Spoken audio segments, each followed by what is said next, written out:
Got a 2009 Pontiac G6. No crank, no start. Turn the key. Nothing.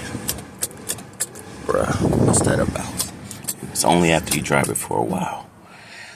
Then if you let it sit for a while, it'll start back up. Let me show you what the issue is. It's going to be your fuse box. It's going to be your fuse box. So what's going on in here is one of the copper connectors that go to your starter is losing connection when it warms up. What you can do, you can either pop this fuse out and switch it, this relay. If that works, then you know your relay was bad. But if that doesn't work,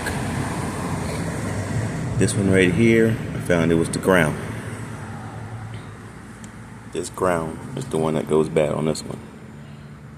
So I take it, connect it to the ground, put it in this hole. This is the ground. That is the starter wire. That one's positive, so don't touch that one. Put it in the ground hole. Put your relay in there, just like that.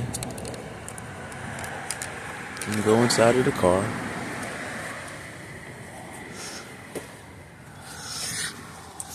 And you fire that thing up, like so. Wham bam, thank you ma'am. Don't get stuck. Hopefully this helps somebody out.